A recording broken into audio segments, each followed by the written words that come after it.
2-ish on a Wednesday, and you're tuned into Magic 102.7 FM. It is time for the Corey Butterfield Show, or as we like to put it more accurately, the Beam Bermudian Show. And I am joined by my co-pilot, my brethren, Willie, who keeps on turning the big wheel, Ferguson. Willie, how's it going, my man? Good afternoon, Corey, and good afternoon, Bermuda. You sound enthused. Oh, I am. That rest, man. You never realize how much of a rest you need until you get it. So let's deal with that right up front. Okay. I thought I had been a responsible radio show host, and as much as I can call myself that, I'm still working out the technical elements, but really got that one wrong. Okay. So we did not give people enough notice, and we did not communicate properly about the fact that we were not going to be here on Monday gone. And so Monday gone, yes, we were not in because there was a conflict in schedule, but fortunately it was a positive sort of thing in that I had trained Monday and Tuesday some Bermudians, and let me say, I would have said young Bermudians, right, but they were diverse Bermudians who are eager to join the hospitality industry. Wow, welcome. And so they had registered for a program, and I delivered the first day and a half of sort of training on our country and on the history of hospitality and tourism in Bermuda, and then also on elements of excellent service. And so these were modules out of the BTA's Anchor program. And it was very, very, I always, it's inspirational for me anyway, notwithstanding what other pseudo politicians say. The fact that Bermudians wanted to enter the industry and they came to get trained so that they have the best chance, the best foot forward of getting a job after interview. And mate, it felt good. Well, they sound like an enthusiastic group. Yes, definitely, and enthused to hear, and to learn, and they want to get in it. Okay, so that was very, very good. Monday and Tuesday. So I do apologize for communication that was not stellar, Billy. No, the communication wasn't precisely as good as it could have been, and so I do apologize for that. So we haven't been here since Thursday. Seems anything been going on in the country? It's been a lot. Oh, really? Man, I stopped counting. Okay. It's a lot. So how was I'll tell you what, let's just how was your weekend? My weekend was great. I had another invitation. No, you see, I was going to, can I just ask you a question? Sure. Okay, last week, Wednesday, sorry, I asked if you had any invitations yet. Right. And you said no. Well, the audience, the listeners heard you say no. Yes. But of course, I saw your face. Yes. And you indicated that, why you asked me that? Right? But now you're here on Wednesday offering the information.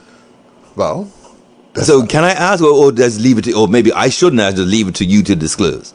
Well, I would just say that I was invited for lunch. But what happens, let me tell you what it is. Okay. I go to church on Saturdays. Yes, I am a Seventh-day Adventist. However, I get a lot of invitations for lunch afterwards, and all. That's how we stay. It's called fellowship. Sure. Fellowship after the fellowship. Okay. And I usually have a very good time. I'm able to be myself. I like to be joking, crack jokes and what have you. And we usually have a very good time. And I get home sometimes 8, 9 o'clock at night. From lunch? From lunch. Okay. Yeah. So this week we're having a luncheon, but I'm unable to go because I'll be doing my program. And that is going out to feed those who are less fortunate and those who are in need of a meal. So if you're in the Court Street area, around about 3 o'clock on Saturday, feel free to come up to me. You'll see us. We have on our lime green T-shirts, and you can ask us to give you a plate of food. Okay? Good stuff. Yeah. Good stuff. I actually had a different sort of Saturday. Really? I went to support my daughter, who was, I know she's a sane person. Right. Okay? Honestly, I do know this. She is extremely sane. Okay. Right? In fact, quite intelligent. But she competes in these events that makes me question sometimes this person who I thought I've been there for. Right. You know what I mean? Right. So, yes, there was the backyard event, a run. It's an ultra event, really. Right. And at Clearwater, there is a course that's, I think, 4.16 miles. Right. And the idea is you run as many of that course loops as you can. And the course starts on the hour. So right. let's say at 9 o'clock, everybody runs off. You would probably finish at 9:25. I would finish at 9:55. Right? And then the next loop starts again at 10 o'clock. Okay. And so I have that 5-minute break. You have a 35-minute break. Wow. And we run again. Okay. And you do this for as many times as you can. Okay. And I could say, you know, mate, it was good fun. It was a very, very, very good day. Okay. I got there, but yeah. You mean to say fun for you to watch? I didn't think I need to clarify that, but if I need to, let me be crystal clear. my exercise was unloading the car, loading the car. I made the run for lunch. You see, I made the run for lunch, right? Yeah, I didn't have Fruit Loops. I was probably the best photographer to document what was going on. Right. And I'm pretty sure the day wouldn't have been as successful if I wasn't there. Right. But I stayed in my lane. Okay. I let the people who, like I said, I saw the Red Cross. I didn't see Maui ambulances. But let me just tell you, because I don't think that you or others might appreciate this, but I think the first loop started at 9. Okay. I think. Right. Might have been 10, but I think 9. Take a guess when the last loop. 5 o'clock. Oh, no. No? No. What time? My understanding? 8 o'clock the next morning. You could. What? Was this a native of a charity or something? Well, Raleigh was the charity that had been selected, but no, that's got nothing to do with it. Okay. There are some real endurance ultra runners in Bermuda. And in fact, the Bermudian record holder holds a record overseas for running for, are you ready for this? Go ahead. 42 hours. 42 hours? And so his family stopped by the camp to tell us Yes. about this gentleman because he runs for so long, his family comes in shift. Oh, my. Okay. And I went to one of the organizers, right? And he was about to set up for the night route. Right. I said, let me see if I got this right. It's like 10 o'clock, 1 o'clock in the morning, midnight, and these folks are still running like on the hour. Oh, yeah. Oh, wow. He said, now if you can get a 5-minute nap or whatever in between. So 11 o'clock at night, 10 o'clock at night, these folks were still out there doing it. The sun came up and they're still doing it. So tell me something. If they did a loop and they say they went over the time, like the hour, oh, then they can't. they can't go. They have to be okay. There's two rules for that. One, you have to like to blow a whistle to say 2 minutes before the start. Right. And so you have to be at the start. Okay. It's not a race like first, second, third. No. But if they go off and you didn't make it to the corral, they called it. Yes. You can't run. And so the fellow was late by maybe 4 seconds. So it's an endurance thing then. Indeed. Okay. So what I can brag about. I think I could do something like that. Well, I'm sure you can, Billy. I'm sure you can. I mean, 1 or 2 loops, I'm good. Yep. 3, maybe 3, 4. I'll just add this part too, because I didn't realize this until the following day. That you run on grass, asphalt, beach sand, sandy tracks, uphill, downhill, right? So it's old Cooper's Island and past the motorcycle track. Okay. Out to Pizza House, back in, out to Sunjammers. Like it's a. So you had a good weekend. Well, that was Sunday. Yeah. Okay. I was on the case. Okay. On Sunday, like I said, I think my pictures were probably some of the best taken. I think I have to address some people right now. I'm all okay. Okay. Sure. They noticed that we weren't on the radio on Monday. I see. And they insisted on taxing me, and I took it for the team. Trust me. Yeah. The tax and the phone calls. I really appreciate that you missed us. You understand?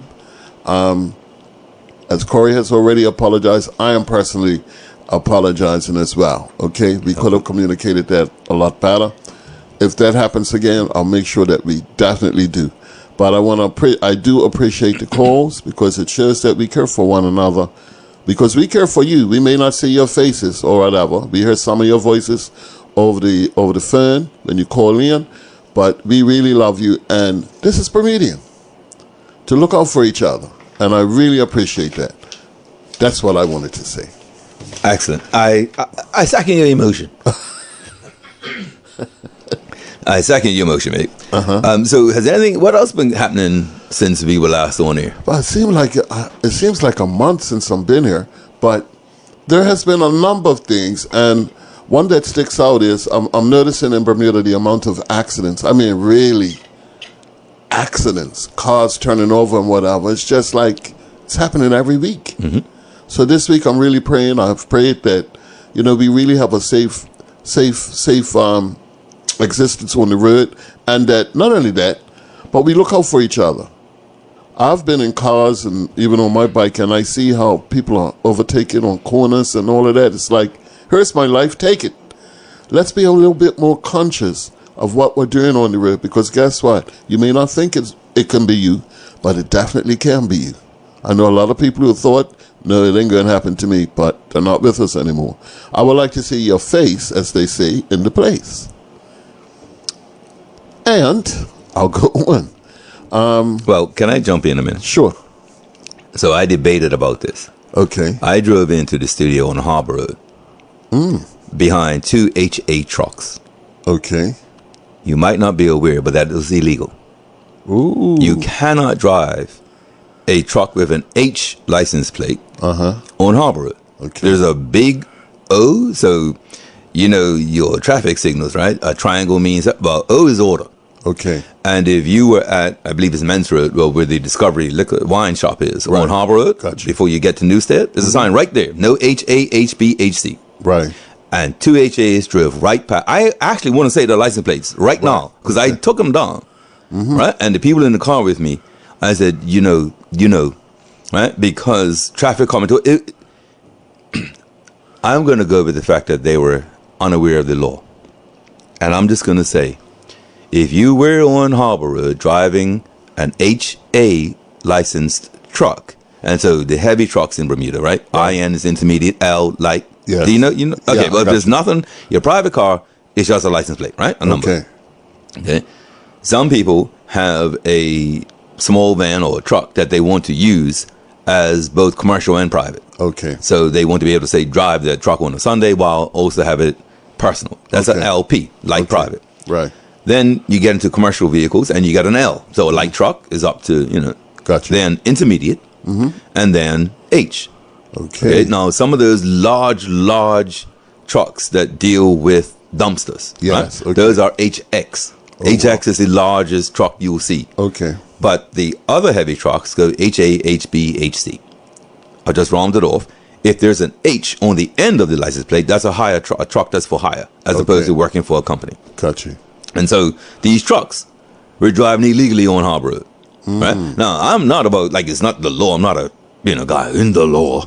Right? But there's a reason why if people freak out with a Kia Sportage Jeep coming towards them or behind them or whatever. Imagine a heavy truck. Yeah. 2 of them. Okay?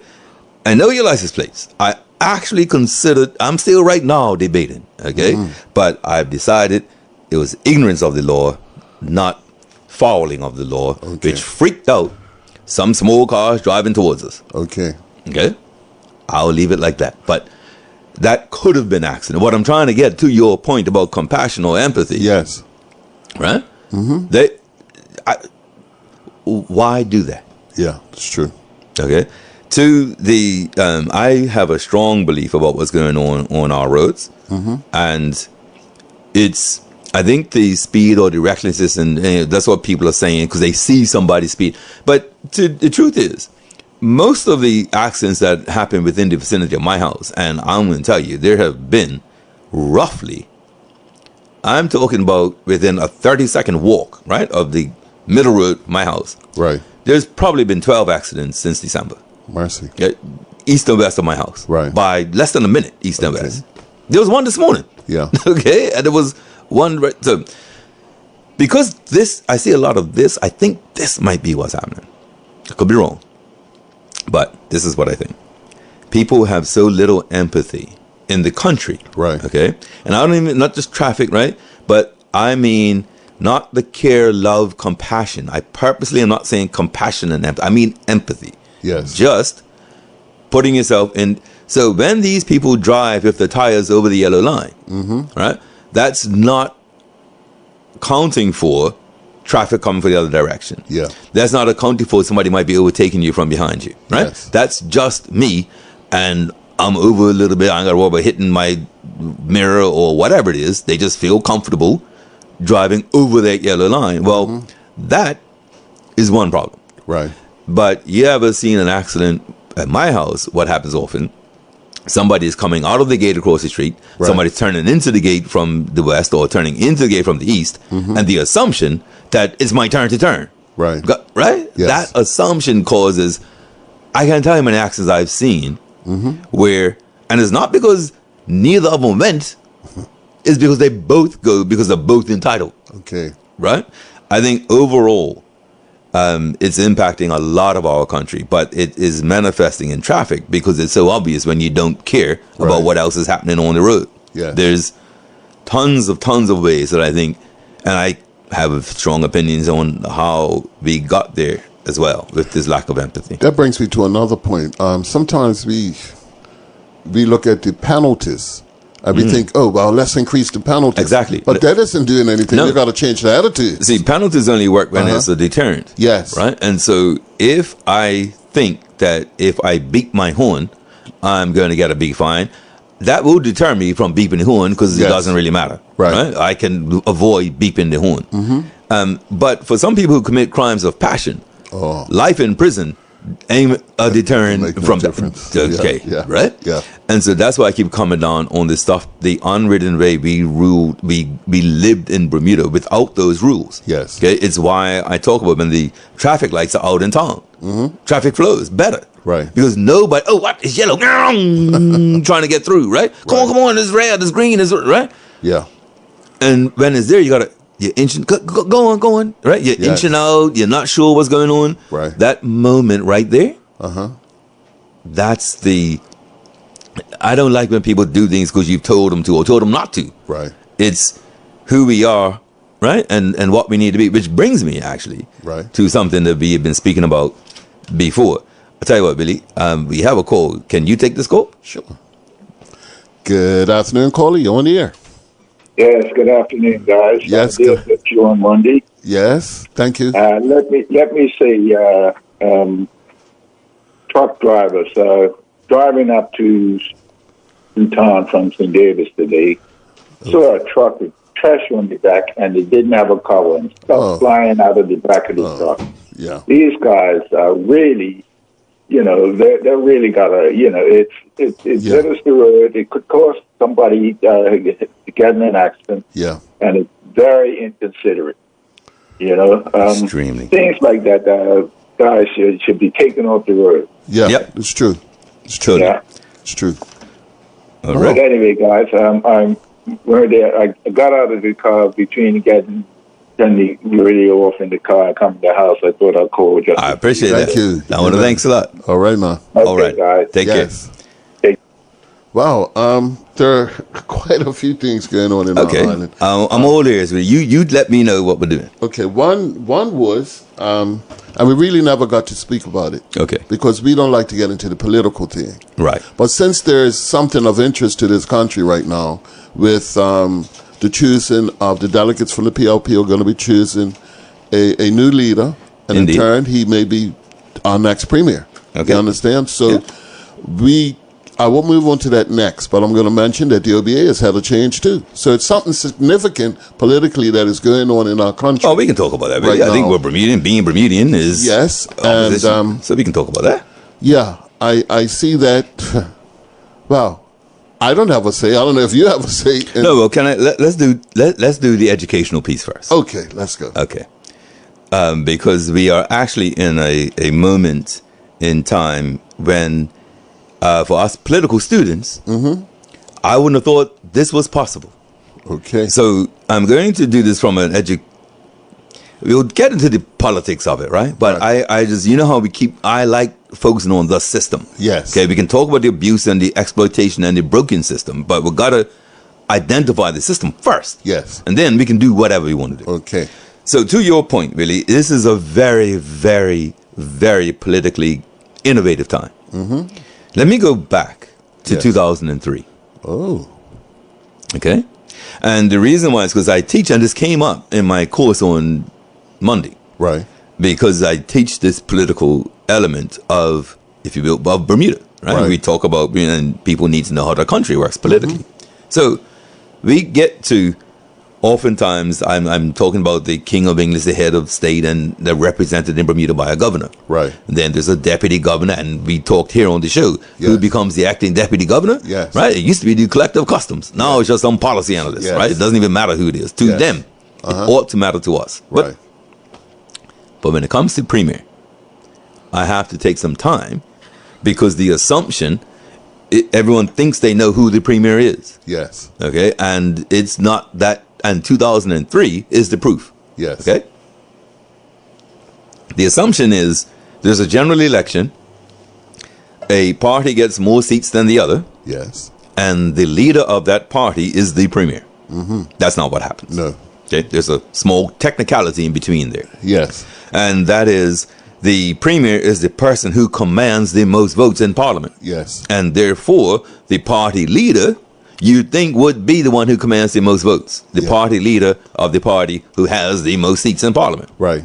In 2003, there was a split in the governing PLP. Well, the PLP had just won the election. Yes. But there was a threat from some faction of the PLP that they would tell the governor that the leader of the party at the time, Jennifer Smith, did not command their votes in parliament. Gotcha. In which case, she would not be premier. Right. Okay.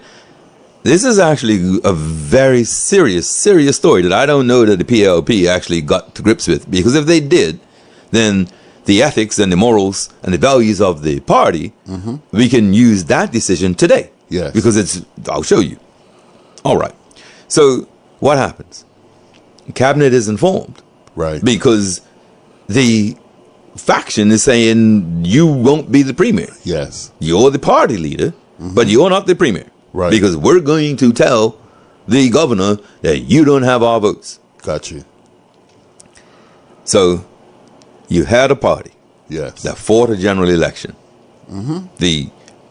Not necessarily you would have known this or anybody else, but oftentimes the person who raises the money in these political parties is the leader.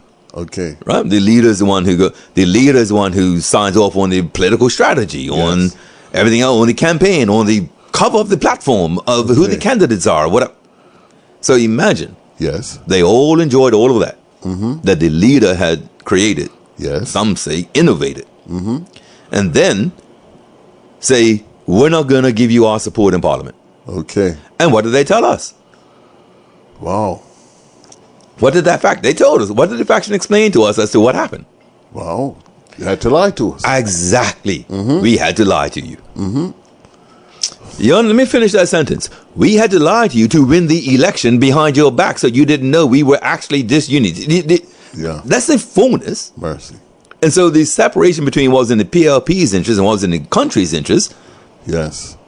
Or maybe they're both aligned by that leader not becoming the premier. Yes. Okay. Either way you want to look at it, the decision was taken on a compromise, and he called himself the compromise premier, who turns out to do what? Patty. Social agenda, right? Yeah. I mean, Alex, he did. Could you imagine if he was intentional? Yeah, he went to work. He did. He ombudsman, right? So even if he said reluctant or compromise, fella, hello, I tip my hat to you. Yes, but look what he done in such a short time. Exactly, and so then by 2006 he's gone. Yes. So this then happens, right? And the new leader comes. And then the, leader of the faction, when the party's constitution allowed, there was a leadership election, the incumbent compromise, versus the other intentional, and the intentional won, right? And so we get Premier Brown. And so that was constitutionally Right. Very, very complex and tricky at the time. I'm not sure the country fully understood the brink it was on, because at the time, Dame Jennifer, as she is now, still appointed a cabinet. Okay. Right, within the work was trying to make ministers and right? Right. Because to her point, and I agree 100%, you go tell the country then, I dare you. And let me tell you, if the country accepted it, then you know the PLP support base is just power hungry. It doesn't matter who. Yes. Just, and if it's going to take this to keep power, then let's do that. Yes. Okay. So that was then, right? I'm gonna, Let's get this straight. To pick the leader, that responsibility belongs to the delegates. And I was coming to that in a moment. I was actually going to skip over something else. Okay. And come to the latest one that you're talking about. Okay. And so what we faced in Bermuda in the opposition ranks was the same scenario.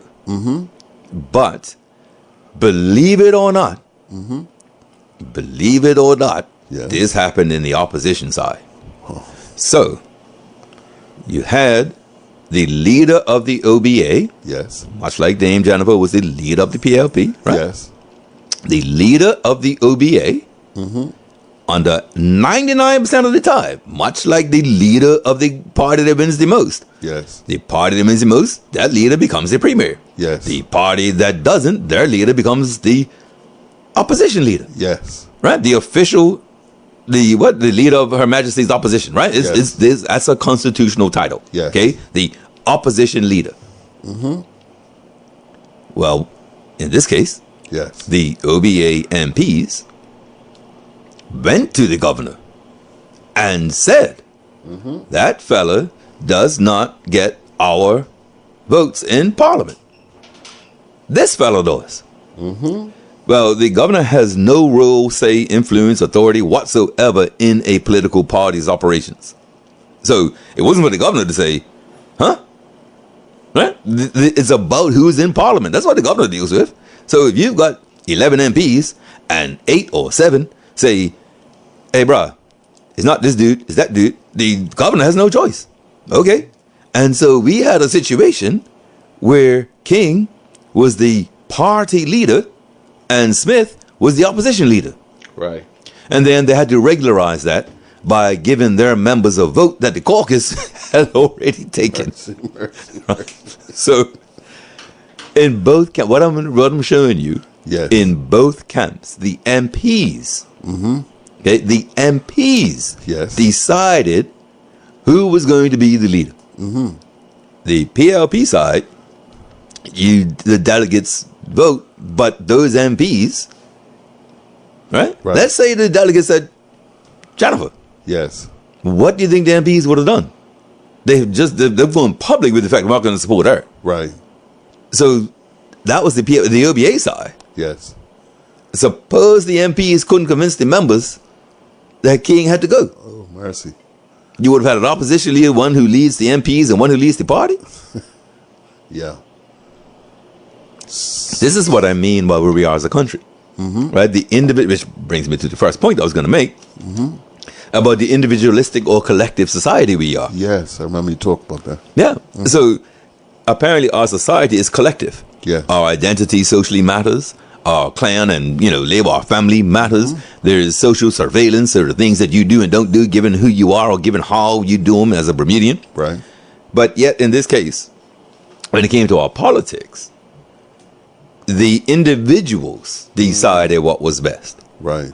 Took the vote away from delegates, members, general membership. Right. And remember what I say about these MPs. That the whole class is, well, here's the result. Yeah. So, anyway, that's so I want to show the similarity, because when I say that both officers of the court, they're both going to do what you. Here's the. I have another question for you, and it has to deal with allegiance. An MP has an allegiance to the crown. The oath that they take, yes. So there's allegiance to the king, their heirs, descendants, whatever you want to call them. Mercy. Yeah. That's why I said I don't really want to become an MP ever if I ran until that oath says the people of Bermuda. Well, that's what's going to be my... Oh, sorry. You see, no, you're doing what I do to I you. know, my apologies. But right? listen, so, say that again, please. The oath at the moment, oath of office as a member of parliament, is swearing an oath to the King of England and his heirs, descendants. I can't remember. And so the person you owe your service to is the monarch. Oh. So, second question. What about the people of the country? There's You no mean allegiance you mean you subjects of the United Kingdom and the monarchy? Well, you want to put it that way. Well, mate, Yeah. you get covered because we answered to the monarch. If you're a subject of the monarch, Right. and I have to operate in the monarch's intent, Yes. then surely that's me operating in your intent. So that's the system again. You got it.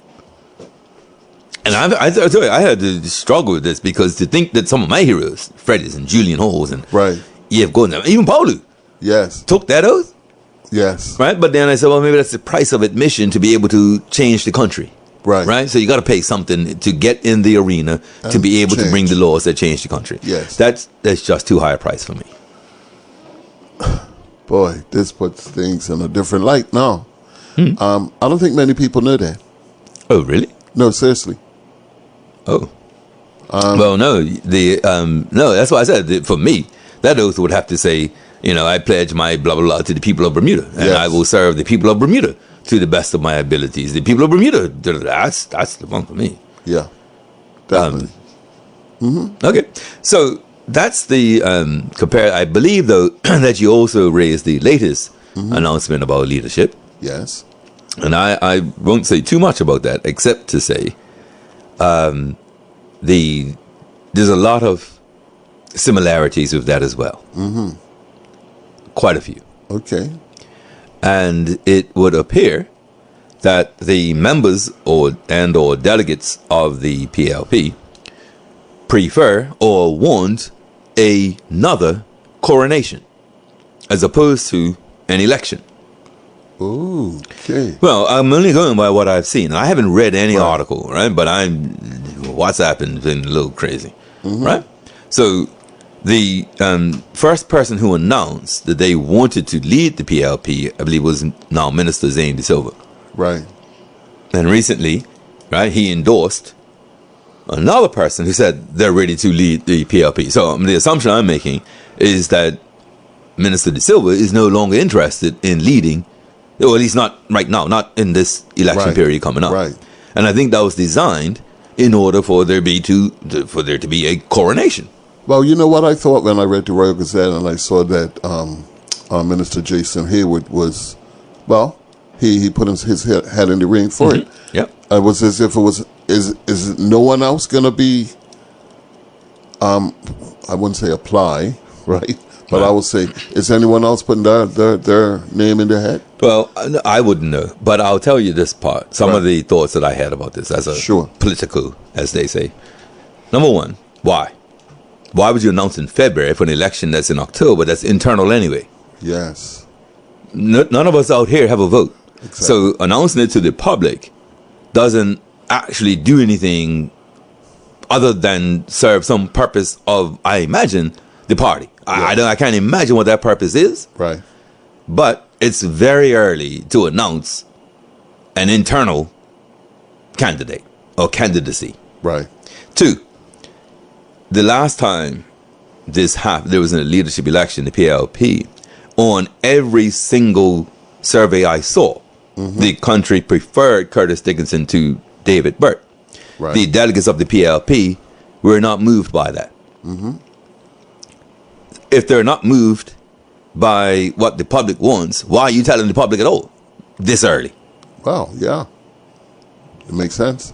So on the timing, I don't understand the strategy behind it. If I was a minister or an MP of the PLP who had interest in being a leader, the best thing I could have hoped for was that. Wow. The best I could have hoped for was that announcement, particularly of that minister.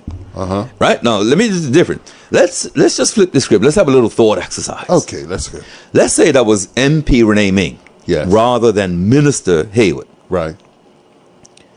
during now and then, Right. whatever profile gets increased publicly, doesn't matter, right? It's still the delegates. Yes. It's true. So even if it's an MP versus a minister, so that I'm saying MPs, they're not in cabinet, they're not clearly in the inner circle, they're not in the upper governing leadership of the country, right? So they're not in cabinet, Right. So there's separation. So that person was interested. If I was advising them, Right.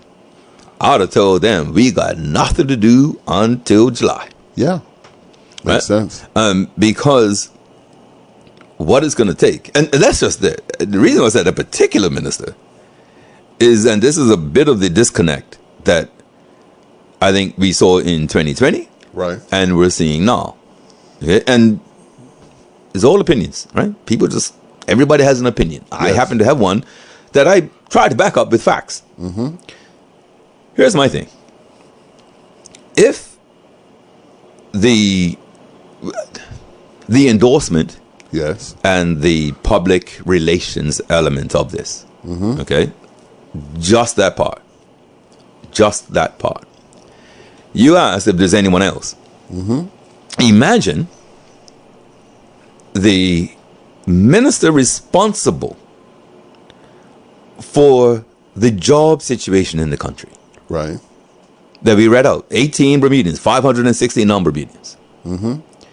Imagine that person who won't answer some petty requests I know from other people about work permits and closed categories. On what basis is that person the best premier? Okay. And if it doesn't matter, because they're the best party leader, Right. you see what we're setting ourselves up for yet again. Yes. Okay, so the rationale, and this is what I would love for our people to consider, the rationale as to who leads any political party Right. doesn't have anything to do with us. And once you understand that, then you may see one of the other problems with the Westminster system. Gotcha. Right, we have no say. None. None. It's true. Okay, and so in both of these situations, right, the last time, if you will, there was a coronation, right, I may or may not wait until this premier is gone. But when I do an objective analysis on his time as premier of this country, there isn't anybody that should be trying to walk in any of those shoes. Okay. Okay, I'll just put it like this. I had this conversation with somebody on Monday. Doctors have the Hippocratic Oath. Yes. Essentially, right? Don't use your talent to cause harm. Okay. Right? Just don't do harm. Right. If people are leaving this country, the droves they are, and if those people are roughly of the same demographic and of the same wealth level, the failure isn't even mine. You don't have to look at it. It's obvious, because the very first thing is governing in a way that doesn't cause people to leave the country for a better life. Yeah.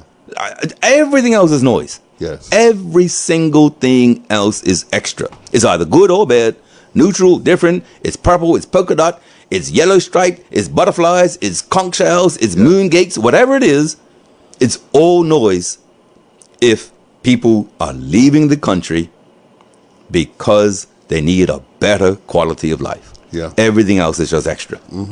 And so for me, I am yet to understand all of these leadership moves and what apparently they're supposedly about. Because what do we, as the people out here, have to look forward to from, say, someone who, yes, 18 Bermudians got jobs. Not one complaint. The same ministry put out, we need to halve Yeah. the requirements to be PRCs, and we don't, there's not even a number about how many would be good. How many won't impact the carrying capacity of the country, or what's the number? Right. Right? And there is no plan about bringing Bermudians in and even balancing how many non-Bermudians come in versus how many Bermudians you incentivize and entice to come back. Yes. There's no, so where's the word we're looking for? Balance. Yeah. I got you. And balance is where we are today. That's what we're going to talk about a little bit today, balance. But go. Are you going to? No, I'm just going along with the conversation, and I'm going to ask. I hope you do. I am going to ask because at the end of the day, I'm Bermudian, and this affects me. I don't have a say, mind you, but that's okay. You don't have a say. All right. So there's one thing that I kind of want to say. Right. It's not quite a speech, right? I haven't written it down like that. Right. But one thing that really, really bothers me that's going on in Bermuda is I think we are coming apart at the seams socially. Yeah. That is based on the fact that everybody seems to me in any conflict playing for keeps. Right? And when I say keeps, all of it. They want it all, or they're taking it all, or if you only have to, hit the person like this much, you ain't got to knock them out. But I think there's this fear or something going on in the country where everybody is grabalicious. Wow. Right? I'm not neighbor to neighbor. I'm just saying when you listen to the way institutions are talking, Right. when you listen to what people are going through, Yes. there is, like I said, almost no compassion going on in the country. And my fear is that we are heading to the point of no return. Let me tell you why I say that. I'm going to talk about income tax. Yes. Because we just talked about international business. I was ready to leave this. Yes. I mean, mate, let me tell you how ready. I have all of the names behind the streets in Hamilton, right? So Okay. people wonder why Reed Street's called Reed Street. Burnaby. Yes. Had them all. I was going to around the world sort of session. You know how Okay. we have those like, Yes. we'll talk about this, we're going to talk about that, around the world. And then I read ABIC's statement. Oh, I read it too. I couldn't have been more disappointed. I couldn't have been more disappointed. And what I want to do, real quick, Yes. I want to just take a quick break and come back. And I don't even think we necessarily have a whole hour left of content. But Okay. what we're going to do is take a quick break, come back. And what I want to do, folks, for those who are still listening, right, Right. is put ABIC's statement in the context of the old system Yes. and the new system. Okay? And then see what we can do. We'll be right back with more of the Corey Butterfield Show here on Magic 102.7 FM.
Didn't happen.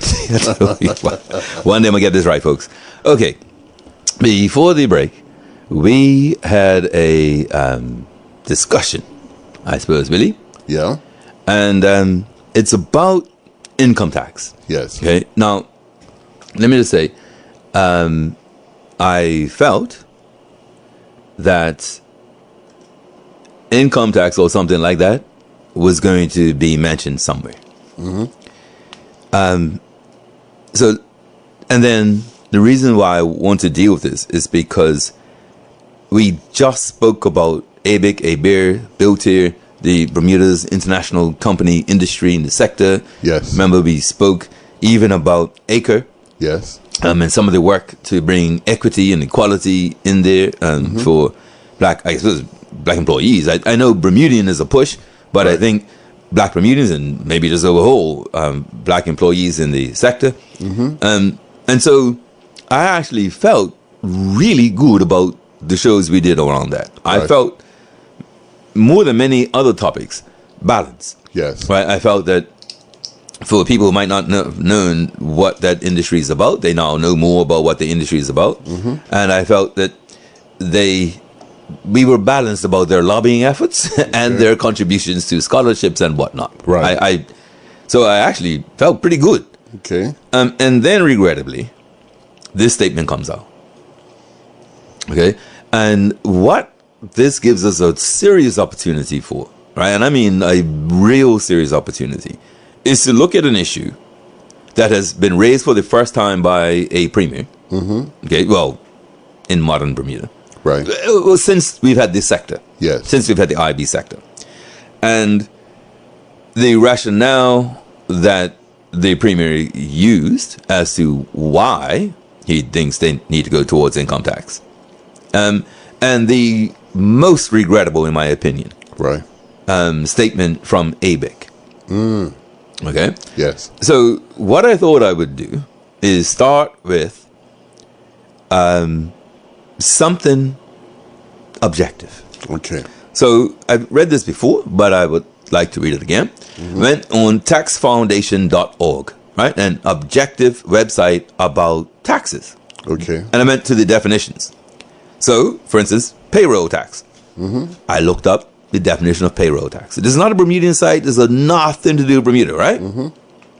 Okay. It's a tax paid on the wages and salaries of employees to finance social insurance programs like Social Security, Medicare, and unemployment insurance. Cool. Yeah. Taxes on that. Question.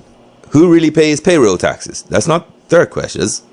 That's their question. I didn't type this. This is in the article. Right. While payroll taxes are legally imposed partially or wholly on employers, employees effectively pay almost the entire tax instead of splitting the burden with their employers. The supply of labor, meaning workers' willingness to work, is much less sensitive to taxes than the demand for labor. So, in other words, whether tax increases the cost of hiring somebody and therefore suppresses your economy?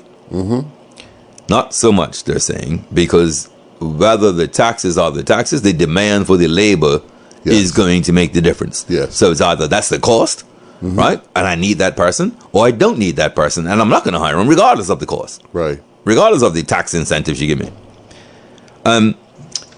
What makes a tax system progressive? A progressive tax is one where the average tax burden increases with income.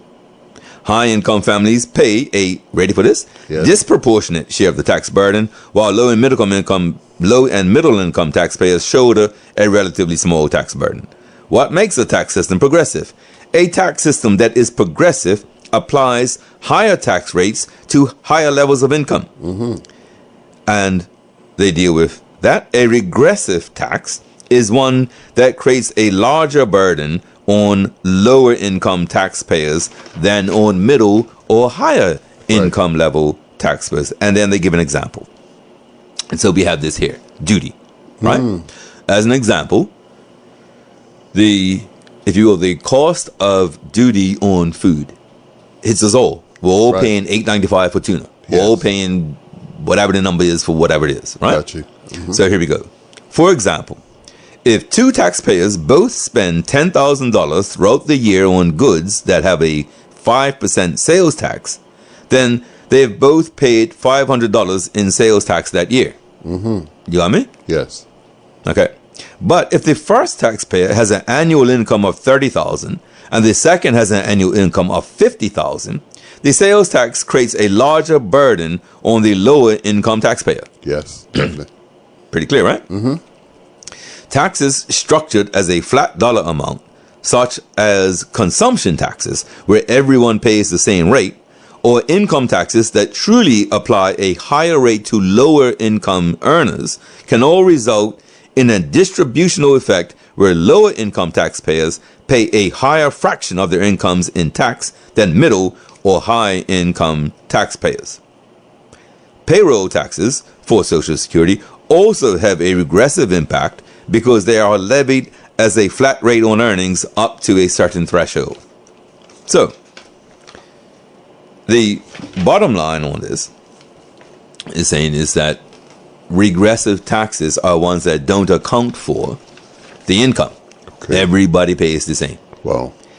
And so we then come to, that's our tax system. I just have something here that I would like to read. This is page 15 of the, nope, that's not right. Hold on, let me find this here. What it is, the Tax Reform Commission of 2018. Yes. Okay. Of 2018 recommended a tax on dividends and interest that are paid. Now, what that means is if you earn money from your investment, there would be tax on that. So that it's not merely tax on payroll. Okay. There's also suggested tax on commercial rents. Okay? Yes. And in page 22 in the 2018 report, it talks about a lower rate for lower earners of payroll tax. And as we know, the government has pretty much implemented a lower tax band for those who earn lower Okay. or less. Okay? So in 2018, the Tax Reform Commission was already considering income tax Yes. and tax that was more progressive, not merely everybody paying the same tax. So if you earn more, there was a higher rate of tax. Yes. That was 2018. Okay. Okay. Mate, after that, I just want to see one other thing because the Caribbean Action Task Force recommended that as well. So that's 2018. Okay. In 2023,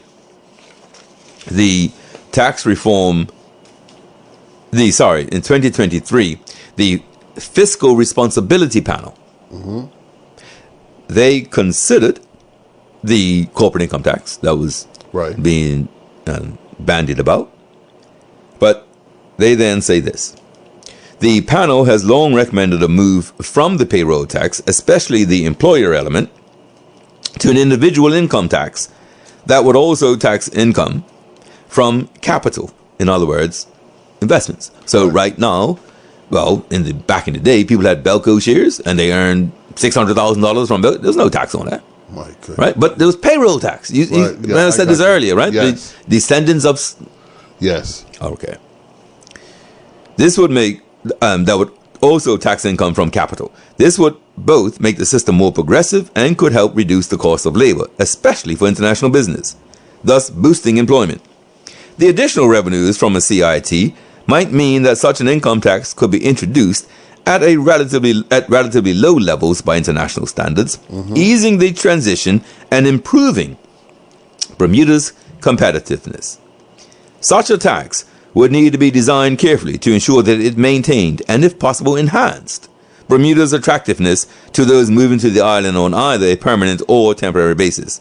It may be advisable to adopt some form of remittance-based tax for those residing for only a few years. So remittance is the money that people send home, right? And so tax that. for a few, because those people come in, make the money, as they're making the money, send it home, and then they leave after the 3 years. So Yes. there's the Fiscal Responsibility Panel, right? Not the Tax Reform Commission. The Right. Fiscal Responsibility Panel suggests taxing those remittance. And then they go on, reducing import tariffs would be a way to also bring some fairness into the system. Okay. Okay? That's the 2023 Fiscal Responsibility Panel. And in the Tax Reform Commission report of 2025, Right. they repeated that. They actually, in Appendix 2 of the 2025 Tax Reform Commission, Appendix 2, they repeated what the Fiscal Responsibility Panel suggested. And then they go on. Several stakeholders and members of the Tax Reform Commission similarly suggested that the government should broaden the tax base even further by introducing a personal income tax regime and/or a corporate income tax regime that would apply to entities which are not subject to the recently enacted CIT provisions. There's a lot of words for. Did you got what that meant? yes. Because let me clarify that. Yeah, please. That they should broaden the tax base even further by introducing a personal income tax regime and/or a corporate income tax regime that would apply to entities which are not subject to the recently enacted CIT provisions. So, the recently enacted CIT provisions are for international companies. Yes. This is a suggestion of an income tax for companies that are not theirs. Those are local companies. Wow. Proponents of this approach cited the desire for a more progressive tax system and to ensure the government revenues are supported by a broader subset of the activities which contribute to Bermuda's GDP. Okay, personal taxes expanded to apply to property ownership and investing rather than just employment. Opponents of this approach cited complexity associated with the development and implementation of a comprehensive income tax system, along with a belief that the incremental gains from such a system would not justify the related cost and effort.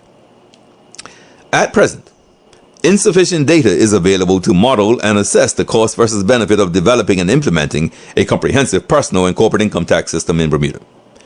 Therefore, the Tax Reform Commission strongly recommends that the government implement enhanced data collection regarding personal and business income in addition to the revised payroll data collection procedures summarized in sections 4310.4. This data could be used for future modeling to assess the relative merits of imposing a broader-based income tax system.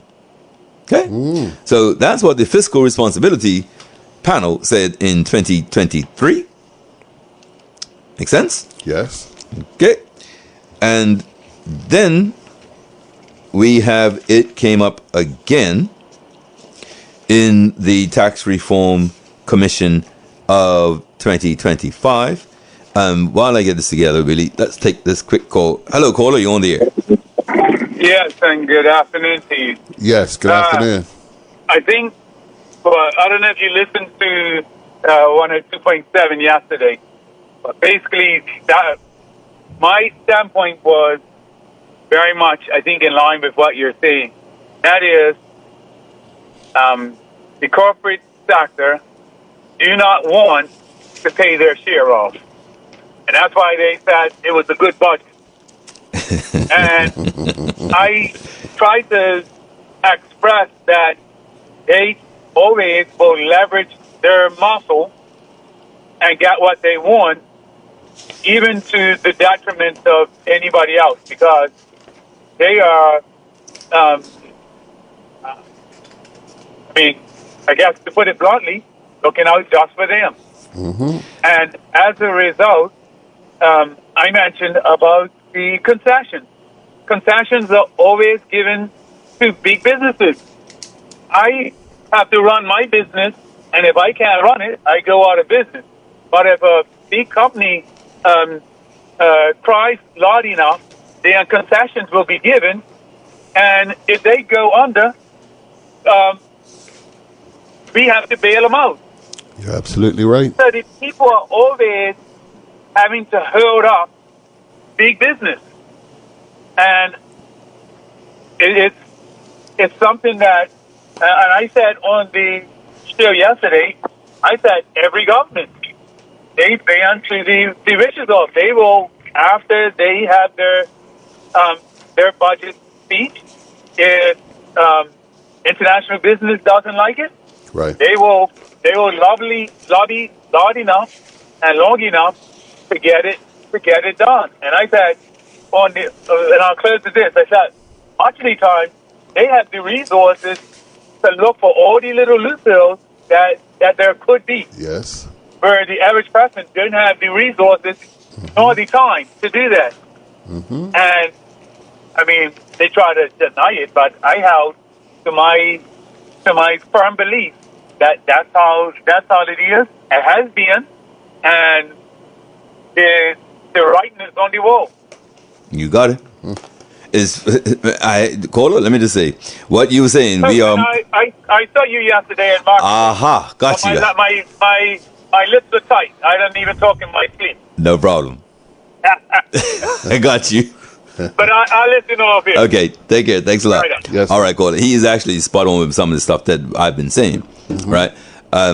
The reason why I wanted to do this today with ABIC and about ABIC is because I think we have expressed, right? We even had a company in Suriname and we would lobby, yes. Right? I mean, so we're not blind, and that's why this thing, hit me a bit. And I must say that caller, what's the word? Preempted me a little bit. So I'm not going to take it to court so I get out what I need to get out, really. I was like, oh, man, he messed up by surprise. All right. So the Tax Reform Commission of 2025, so last year. Yes. Okay. They read this. They write this. Bermuda continues to face many of the same challenges which existed at the time of the 2018 Tax Reform Commission report. Now, 2018 is the same government. Mm-hmm. Yes. The costs, and this is, I think, something that's come from there. The cost of living and doing business in Bermuda have continued to escalate. The increasing cost of living in Bermuda has significantly impacted families, particularly those in the low to middle class income brackets. The rising prices of food, housing, electricity, and everyday essentials have made it harder for families to make ends meet, for seniors to live with dignity and security. While various improvements were made after the 2018 report to enhance the progressivity of Bermuda's tax system, the existing tax system continues to present a high potential for regressive outcomes where lower earners pay a larger portion of tax relative to their earnings than higher earners do. The Tax Reform Commission, page 19, the Tax Reform Commission strongly believes that Bermuda should explore the merits of a low-rate, broad-based income tax system while maintaining Bermuda's international standing. Our intent is not to increase the overall tax load on the average taxpayer, but rather to allow for a more equitable and granular execution of tax policy. And then the report, in its overview, says in Bermuda, the burden of high costs has a pervasive impact, hampering personal prosperity and the island's economic growth. For low-income households, elevated costs can result in difficult trade-offs between essential needs on a month-to-month basis. In the Tax Reform Commission's outreach meetings, stakeholders stressed the urgency of addressing these issues. The recommendations proposed in this section are designed to provide tangible and broad benefits through the reduction of many regular household expenses in line with the Tax Reform Commission's remit of recommending the use of taxes to reduce the cost of living and doing business and promoting a more equitable and affordable Bermuda. Right. Utilizing the limited available data, the TRC, the Tax Reform Commission, analyzed effective tax rates for people at different income levels with a focus on the payroll and consumption-based taxes that are the two largest sources of government revenue. The Commission opted to include healthcare costs in the analysis. The reasoning was that although not a tax, health insurance can have a similar effect to regressive taxes. in that premiums have a larger proportional effect on the income of lower earners. Health insurance is also effectively a tax on employment, given the employer's obligation to pay a share of their employees' premiums. The inclusion of health insurance also allowed for more effective comparison with other jurisdictions. Bermuda's existing tax system has historically been focused on payroll and consumption-based taxes. These taxes have historically been a reliable source of government revenue, are easily applied to a variety of industries, and are relatively straightforward to administer. However, these taxes contribute to a high cost of living and doing business in Bermuda and are generally less progressive than income-based taxes. Overall, the Tax Reform Commission recommends that the government should reduce certain existing taxes, incur expenditures, and implement tax credits with the objectives of 1. Reducing the cost of living in Bermuda, thereby increasing household income and stimulating growth in the domestic economy. Second one, reducing the cost of doing business in Bermuda, thereby increasing the attractiveness of the jurisdiction to new and existing businesses and further stimulating economic growth. 3, reducing the level of inequity which arises due to certain regressive features of the existing tax system. So, those were recommendations that they made. So, I've just read out recommendation from the 2018 Tax Reform Commission. Right. The 2023 Fiscal Responsibility Panel and the 2025 Tax Reform Commission. All calling for some version of income tax. I also look at the timing. Our premier has, said he would like to introduce income tax. However, the timing, we have another premier will be coming in. So we have seen in the past where, especially for the social agenda, that the next premier doesn't have to oblige to that.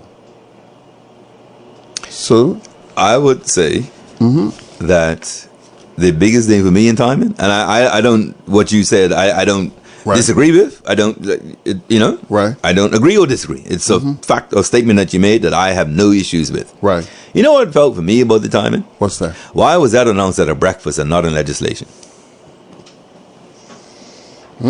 Interesting. Or a green paper? Well, You see, if you want to show true intention, yes. rather than give a nice speech. Yeah. Now, let me just remind our listeners. I'm going to read something. Let me just read this. Members, however, should recognize that if any form of direct taxation, income tax, is delayed, certain problems are going to present themselves to this community before long. He said he was in favor of the bill because it was equity. If the present situation continued, an aristocracy of wealth would be created, and it would not be long before too much of Bermuda was owned by too few. Really, that was in 1953, spoken by Mr. Henry Jack Tucker. Wow. Here we He are. called it equity then. Yes. Which brings me to ABIC's unfortunate statement, which I will read in the article that was posted online. I couldn't find, and I checked all over ABIC's site, and so I can only take what I can from the Gazette, but I couldn't find the full-on statement. So Okay. I'm sure there's some things that aren't in here that are whatever, okay? Yeah. But the essence of what I want to get to, I can show fairly carefully. And so I'll read the whole Gazette thing, because why not? Right. Introduction of personal income tax in Bermuda could put companies off hiring or maintaining jobs on the island, an international business leader has warned. The concern came hours after David Burke, the Premier and Minister of Finance, emphasized his support for a shake-up in Bermuda's tax base by moving to a personal income tax system. Speaking at the Chamber of Commerce's budget breakfast presented by Pricewaterhouse, Mr. Burt insisted change was needed in how Bermuda collected taxes from its citizens to spend on the collective good. In quotes, "It is a needed change that we have to press forward with," he insisted. "I am grateful that the Tax Reform Commission has recommended it, and I think it is important that the business community, the unions, and everyone else lean into this discussion, and do it. The tax system is very unfair," he told a room of business leaders, labeling it as antiquated and regressive, albeit efficient as hell. He advocated the adoption of income tax and said it would lead to removal of payroll tax and customs duties. Last year, the Tax Reform Commission reported a strong belief, in quotes, that Bermuda should explore the merits of a low-rate, broad-based income tax system, end quote. In a statement yesterday, Christian Dunleavy, the chairman of ABIC, expressed broad support for the government's budget statement, including measures to reduce debt and improve the efficiency of social services. But he added that a discussion of, in quotes, a new personal income tax alongside a new and significant CIT, corporate income tax, requires careful consideration, study, and extensive consultation. A personal income tax alongside the CIT could be a disincentive for job retention and creation on island, as well as a countermeasure to the recently introduced substance-based tax credit, the job-based benefit factor. ABIC believes the immediate priority is onboarding and understanding the impact of the significant new taxes raised through the CIT without harming Bermuda's competitiveness. This can be achieved with the continued good work of the teams at the Ministry of Finance and the Corporate Income Tax Agency, supported by close industry collaboration. The government intends to gather data needed to weigh the potential costs and benefits of a potential future income tax, in line with a recommendation from the Tax Reform Commission. The Premier said that could take 3 years. In terms of income tax, he added, in the medium term, if we are serious, it will have to happen. He said that it was difficult to provide targeted individual relief under the present system. Various measures have been tried, but they have been difficult and cumbersome for the government to execute. If you have income tax, you can appropriately target relief. Asked if income tax would replace payroll tax, he said he had been opposed to payroll tax as a job creation disincentive, adding he had spoken against it in his first speech as a senator. ABIC represents more than 130 international companies with operations based in Bermuda. In quotes, ABIC, whose members are significant payers of the CIT and payroll taxes, as well as key job creators, welcomed the budget's prioritization of CIT revenue for debt repayment, Mr. Dunleavy added. ABIC also supports the establishment of a stabilization fund to reduce the expected volatility of the CIT over time due to industry concentration among CIT payers. Additionally, ABIC supports the utilization of a portion of the proceeds for the efficient delivery of social services, critical when so many members of our community struggle to meet the cost of living. He added, the CIT had transformed government's revenues and presented an unexpected opportunity to reduce Bermuda's debt burden. In quotes, reducing and eliminating debt servicing will free up the existing budget room for social services and reducing other taxes, mitigating the need for the increase or creation of new taxes and fees, Mr. Dunleavy said. The cost and ease of doing business in Bermuda remain a key concern for ABIC members, and our desire to support job creation and economic growth in Bermuda in an increasingly competitive global environment. Expanding the CIT tax credits to payers beyond regulated insurers and reinsurers would be a welcome step. Mr. Dunleavy added that ABIC looked forward to a robust consultation exercise on other areas of reform, including proposed universal health care and social insurance reform. So, on the one hand, right, the Tax Reform Commission in 2018 and 2025 recommends this. Objectively, payroll taxes are regressive taxes. Right. That's stated across the globe. Right. And the Premier or Finance Minister announced the beginning of research into how, got me? Got you. There was no bill presented to Parliament. There's no green or white paper where you can even gather a time frame. Yeah. What really concerns me Yes. is ABIC not mentioning any of the rationale that the premier gave for why income tax. Right. Yes. So you notice Don Levy says nothing about the inequality of our tax system. Nothing about the burden on low payers. Right. Right? Nothing. What it's talking about is maybe we can reduce some other, but we know we can reduce duty that doesn't get passed on to us. Right. I read the Gazette notice last week. Take 5 got exemption on sugar. Yes. There's no exemption for us. They got an exemption on the sugar tax. What? Okay, so to even say it could be a disincentive this early on, and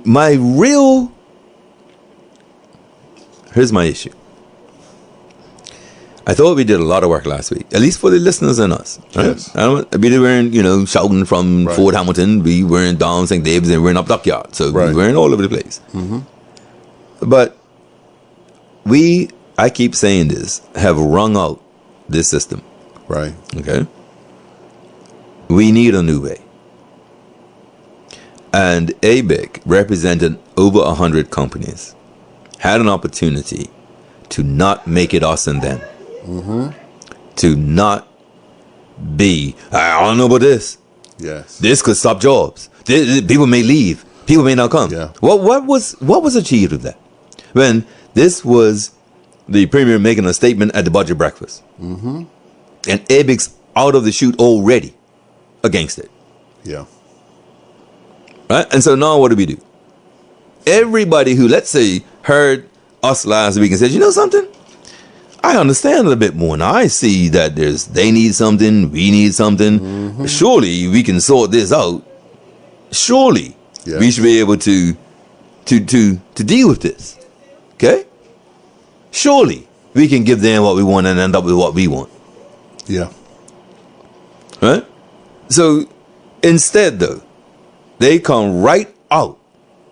And it was Christian Dunleavy, right? So reading it. Remember last week we read about Wayne Smith? He was talking about helping for Bermudians too. Yes. The sector must work for the companies, must work for the employees, but also Bermudians. Yes. Right? I could have said he could have said Bermudians first, right? But what I'm getting at, balance. This nonsense today about keeping payroll tax when the Tax Reform Commission of 18, of 25, Yes. and 2023, Yes. and objectively. So where does ABIC put itself? Against government, against the people, against objectivity, against... So what's their greed about? And guess what? What's that? That guy isn't foreign. Mercy. And so let me read to you. This is... Remember we've talked about dog whistles, how classes speak to each other. Yes. Okay? I want you to listen to this line. Reducing and eliminating debt servicing will free up existing budget room for social services and reducing other taxes. Pause. Reducing debt servicing, so in other words, you got to pay interest on your debt or whatever, right? Will then allow you to deal with social services. Yes. Social services coming after that. But they get all kinds of tax incentives. The hotels get all kinds of write-offs. Yes. But even then, we can't deal with social services until after. Until after. That is. So, what's it about? Right? ABIC supports the establishment of a fund to reduce the expected volatility. Supports the utilization of a portion for the efficient delivery of social services. Wow. A portion of what? What's a portion to live? These are lives. We're 600 miles at sea. Yeah. If you can't afford Marketplace, what are you eating? That's true. Now, what are you eating if you can't afford that? They are the monopoly brand. So you go buy something small at a convenience store that's still more expensive, but it's the quantity that you need. Yes. You can't buy the 12 eggs. You need 3. You can't buy the loaf, but you want bread. Yes. If you can't afford Marketplace, what do? If you can't afford Bermuda Best mayonnaise and Hellman's, can you even name another brand other than Bread and Basket or whatever they are? Yeah, and this organization here so right-wing, so conservative, and had an opportunity to either say nothing. Right. All it was an announcement of business breakfast. It's not in Parliament. Right. And even if the members were clamoring, come out against this. Come out against what? A statement that the Premier made, we're going to start gathering information to see if this works? Well, they gave us the message. Don't even think about it. Of course. Right? Remember the fishing and farming threat? Yes. It didn't take long, did it? Yeah. Right? And on something. And so, first issue, number one, it shouldn't have been us yet again. Why is it this show? Yeah. It's true. I'm sorry, I had to bite my tongue. I had to really, really put myself in check just now. One of the more difficult things for me to accept and swallow in Bermuda is the absolute cowardice of the PLP as a party. I was public relations officer of that party. So I'm speaking, and anybody wants to challenge me, 3 words. I dare you. And as public relations officer of that party, I felt an awesome obligation Right. to communicate with Bermudians about why the issues in the country, issues about the party, issues that the MPs were dealing with. I did not usurp any MP or minister. Okay? Right. But I knew my role because I knew politics. The Premier has come out talking about the most progressive move we've ever had in tax. And where's the PLP supporting their leader? Where's the statement? Right. Where's the PRO? Where's the chairman of the party? Where's the delegates? Yes. Where's the caucus? And so when ABIC speaks, you think anybody else is going to come out after this? You think the chairman of the PRO is writing a statement now because they heard what I just said? You think the OBA is writing a statement because of what I just said? No chance. No. So I'm trying to tell you, it's us and them. That's the political class. They play politics. We live lives. They play politics. So it shouldn't have been us. But point 2, where's the support? Yeah. Where's the statement answering this? On behalf of being Bermudian. Yes. And the fact that we have a regressive, unfair tax system, and should be not us. Yeah. Shouldn't be. Not me. You got to check the grass and know when we leave again today, really. And thirdly, Yes. the part that bothers me more than what I just said. Where's the media interviewing the Fiscal Responsibility Panel chair, Yes. the Tax Reform Commission of 2018 chair, is the Tax Reform Commission chair of 2025? Okay. Where are the people who wrote this down supporting the Premier? Say that again. The names or the people who wrote that? I'm saying the tax reform. Where's it? Why hasn't the media? Where's the support? No, the support. Right. That's the parties and all of that. Yes. It's not support. Right. If ABIC comes out and says this, but you were chair of the Fiscal Responsibility Panel, calling for income tax. Yes. You chaired the 2018 Tax Reform Commission, calling for income tax. Yes. You chaired the 2025, a different person, right? So we've got 3 different people so far. Yes. That the media could have asked, how do you feel about Christian Dunleavy and ABIC's position about the potential move to income tax? Right. And then the Premier would have had some, not his own opinion, not at a chamber breakfast. Yes. It would have been something that, as he asked for, people were leaning into. Yes. But instead, we have the Premier and we have ABIC. Well, now the Corey Butterfield show for whoever's listening. But what I'm getting at, okay, when I say it shouldn't have been us, Right. it shouldn't have been, well, maybe it is. Maybe I should stop saying that. But what I'm getting at is who is the scale of the Premier and the view of income tax on one side of the scale, and ABIC and Dunleavy and 130 companies on the other side of the scale, who is at least analyzing the weight? Yeah. Okay, so I would have thought former finance ministers, don't think they get along. But there would have been any number of people. Sorry, no, I'm dead serious because I think I know. Dickinson was the finance minister in 2018 when that Reform Commission report came out. So Yes. all I'm getting at, okay, is that being me, us, Yeah. We can only do what we could do. But there were people who sat around and researched and put out paperwork and typed and said, this is what we need to be more fair. Why isn't the media interviewing them? There's no interest in it. Simple. But and regrettably, maybe that's what being Bermudian is today.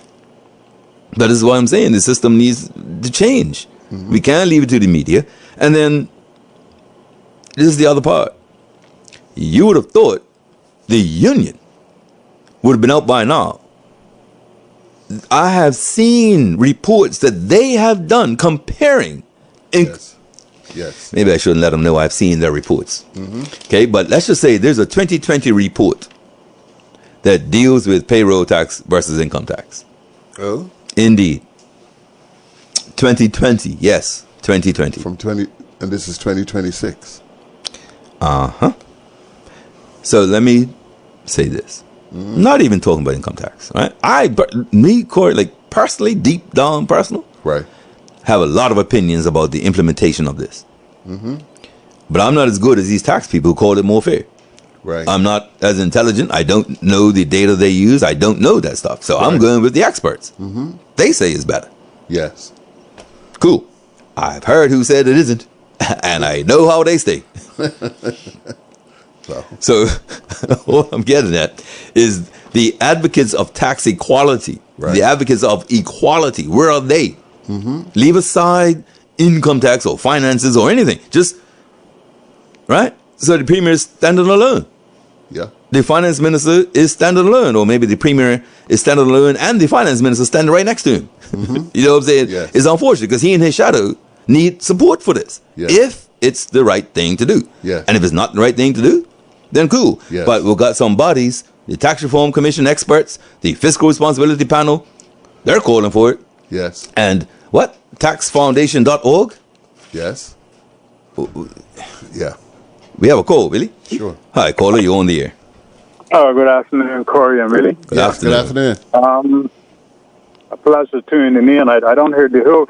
Were you not on Monday? No, we're still apologizing for that. The communication was bad. No. I'm not putting any urgency on you. right. Okay, go ahead. Yeah. I read a bit of the ABER chairman, I think. Yes. Yes. That and when I got as far, and let me say I'm a former BRU substitute, so maybe I can pinch hit unofficially. Good. Okay. When I read, I got as far, and when he says loss of job. Yes. There you go. Huh. Now, without being reactionary, although maybe some might characterize him as being reactionary, that's more than a subtle threat. Yes, sir. Right. And for what reason? And, mean like why would he make the threat when it wasn't even, it was going to be implemented in April? You know what I mean? well, it sounded like, and you heard conscious military, like when they say it's a preemptive strike. Yeah. Okay. Mercy me. You're bringing it home. Oh my word. It's a preemptive strike. So those that don't have the courage to speak, and I agree with you. Everybody. Marley said everybody have a right to their own destiny, right? Surely. Yes. Oh yeah. Decide their own destiny. So I can't speak for anybody else that hasn't spoke. Got you. Right, and they have their reasons. Sure. Mm-hmm. Right, but when I got that far, I stopped reading it. And it's unfortunate. Right. Why'd it have to go that far? Yes. What was he achieving? Well, this sound like, what it sounded like? It reminded me, was reminiscent of if the PLP comes to power, international business is going to leave. I didn't want to say it, but yep, those threats, that's exactly what it feels like. And as I'm saying, that's why I keep saying the old system, because I'm trying not to really label him the way I want to. I'm just calling it old thinking. but yeah, a gentleman and a scholar. So, both of you. You Trying think our so? best. You think so? I try to be. I've got a lot of speed in me.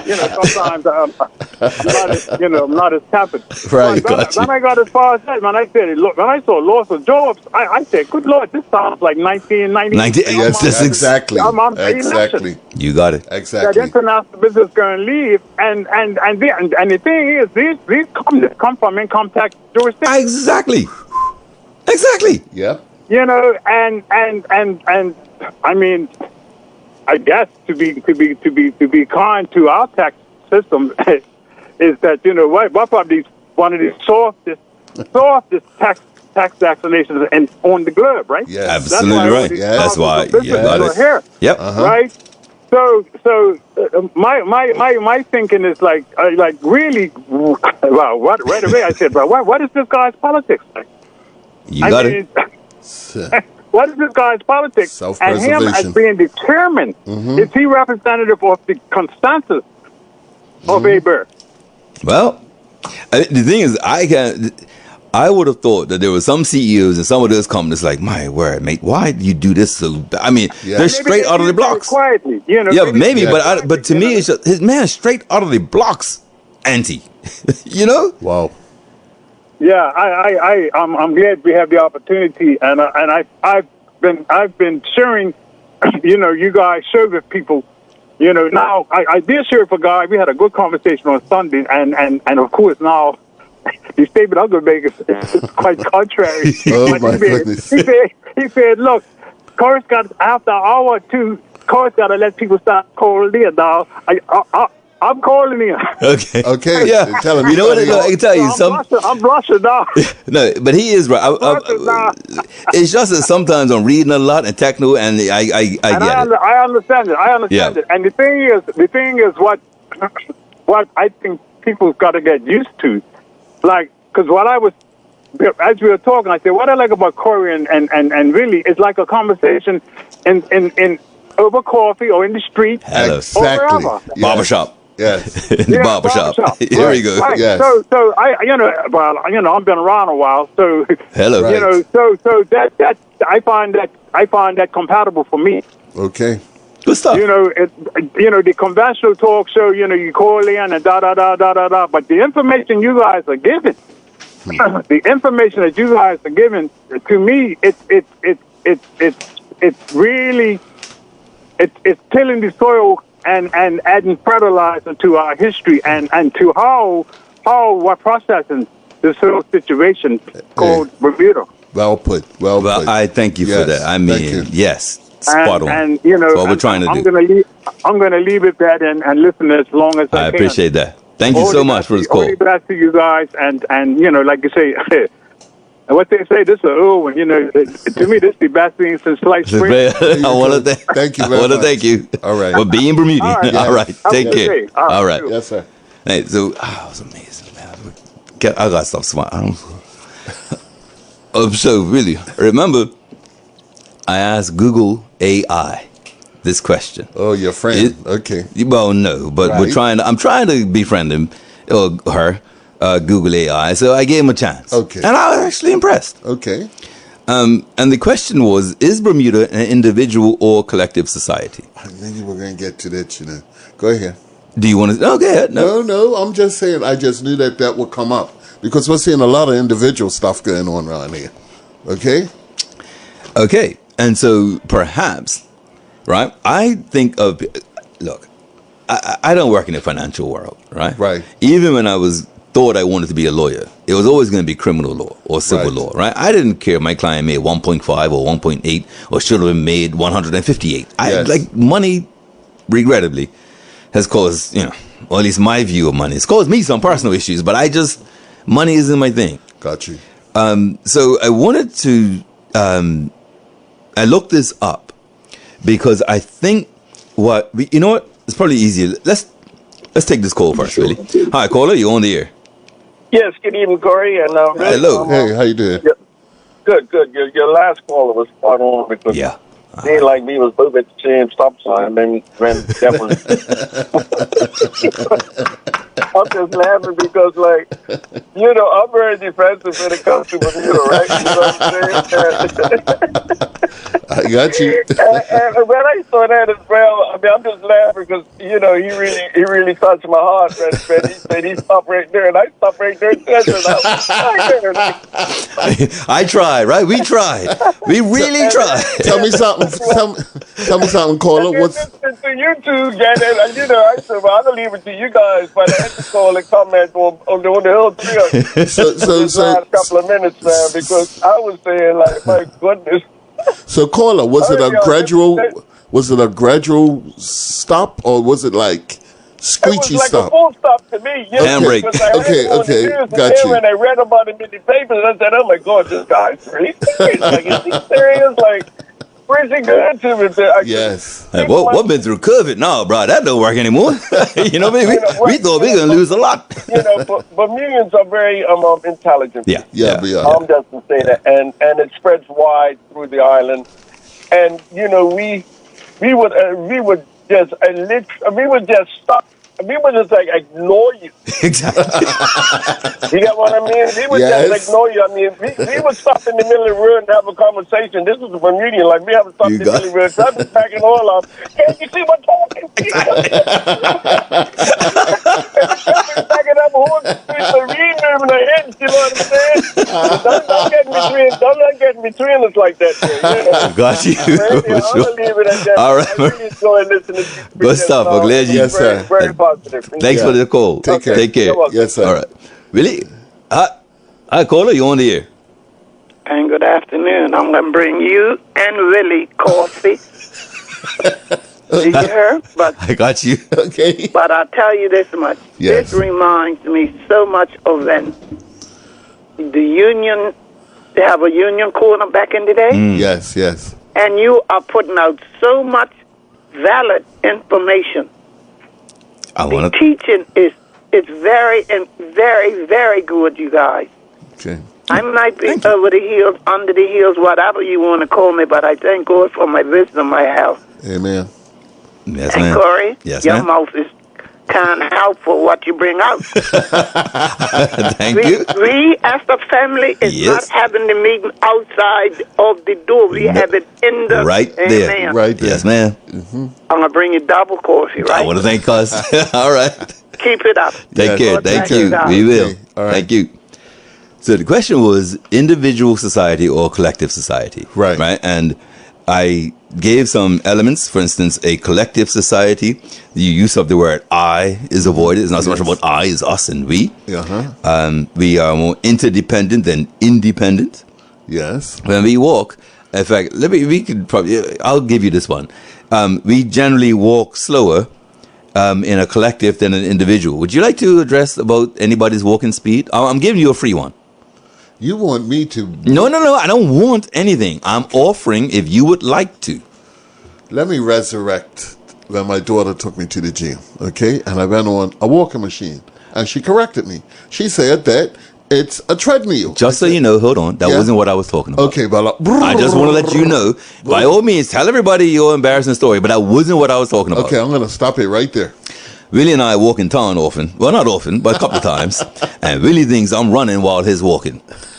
And so in the collective culture, it's a slower walking speed. Yes. Willie is slow when he walks in town. Yes. And I'm saying hello. Yeah. How you doing? Hey, girl, come here. You know, that's what I You know this girl, come here, right? Well, I'm not going to call a guy and say, come here. No, but you could have said, girl, come here. Hey, well, I'm Regin. But you made it clear. No, I was getting to that. I have Gallus. Sorry, what was that? I was getting to that. Oh, okay. Then dependence on others versus self-supporting.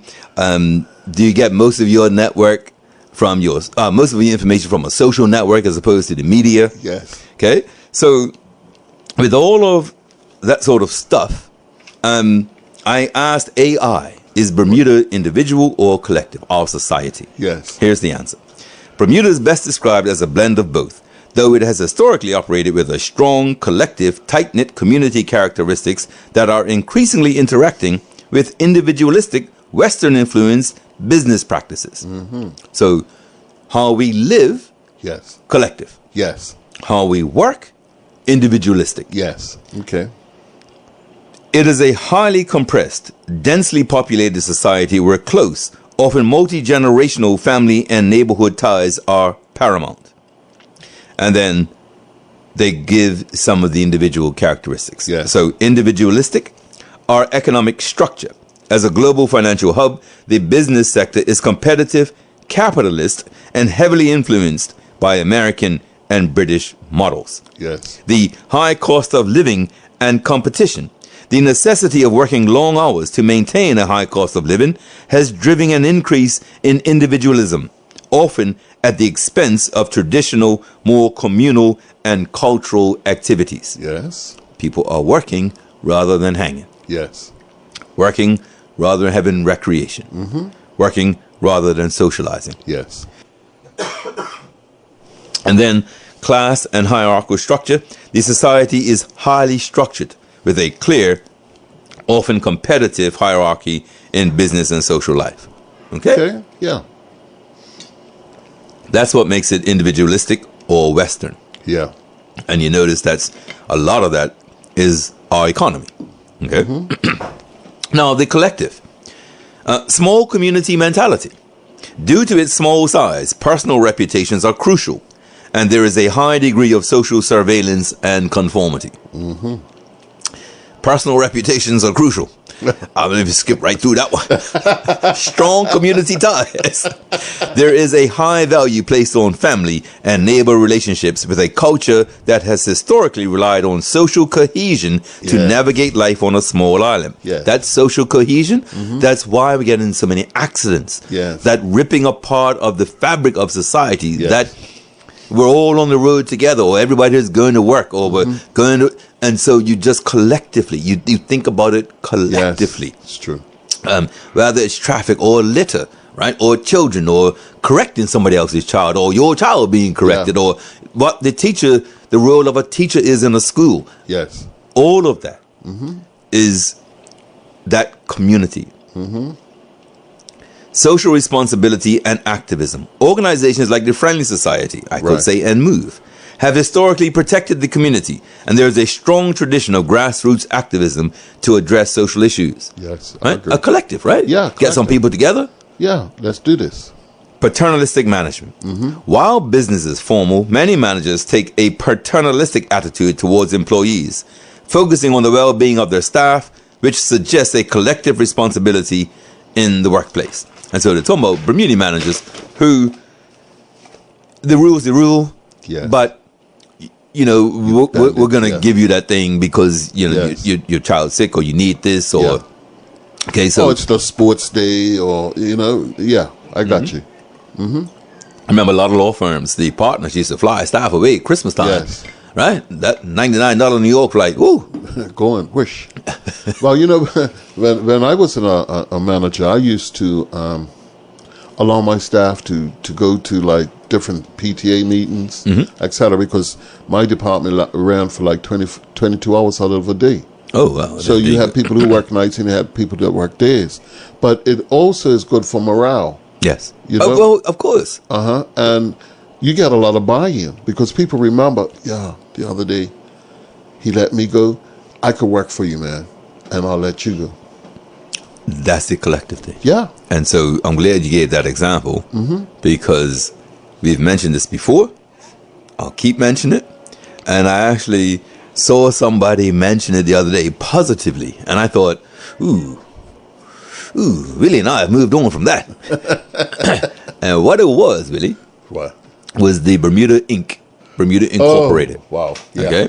So there was this issue, right, about Bermuda Inc. Okay. And I think that psychologically that has floored us for about 40 years. 45 years, I would say. And what that did was it made us always bend to the money. Always bend to the commerce. Okay. And whether it's Sunday shopping, whether it's buying alcohol, whether there are things that, so right now, rather than the government being collective about feral chickens, they're saying you can buy a cage because we ain't doing jack. Right? No, I'm dead serious. Right? These are the things that ruin the collectivity of the neighborhood, of the society, and therefore of the country. And then what happens, the individualistic mentality kicks in because you're thinking, well, I don't have any reason why they shouldn't do that. Right. Culture, right? This week, I've had to teach Bermudian culture in hospitality and to show what's Bermudian. Yes. If I give you these 3, I'm going to ask you, how often do you think they still happen? Somebody on the bus gets up for a senior. Right. What do you think? Still happens? Still happens. Still, okay. Somebody walks in the staff lunchroom and says, pleasant appetite. I don't see that. Well, the last time I was there, I didn't see that much. Okay. What about children knowing to respect elders simply because they're elders? That's a big one. It does happen, and I've seen times when it doesn't happen. Okay. In my opinion, everything I've just told you still happens to the level it always did. Okay. Because it's cultural. Okay. Okay. So I take the bus probably maybe twice a month, maybe. Right. Not that often, right? Right. And I try to avoid when it's so busy that people have to. Yes, okay. Yes. But as you know, and I don't expect anybody to believe me, but as you know, I'm a fairly quiet, private guy. So I know.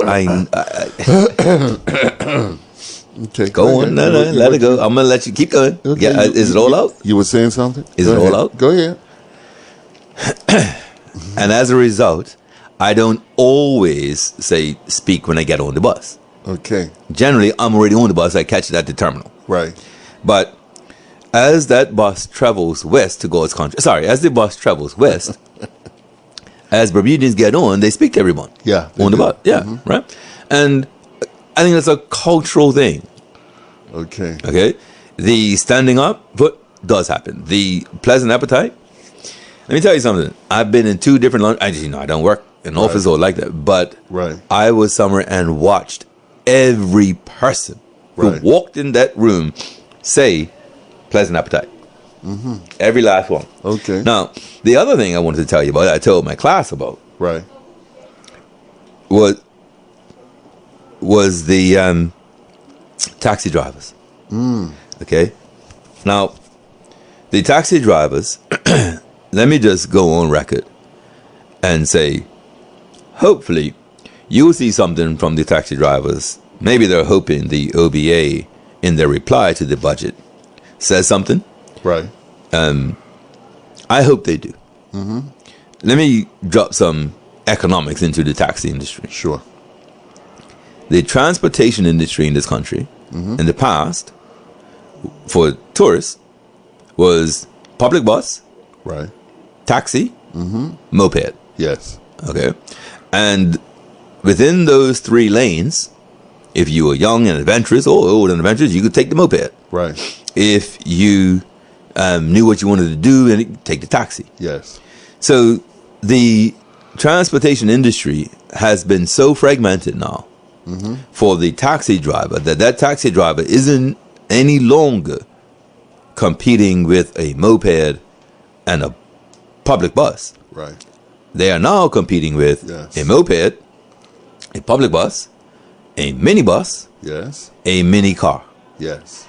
And all of those, none of them have the expense that it costs to register, license, drive, and operate a taxi. It's true.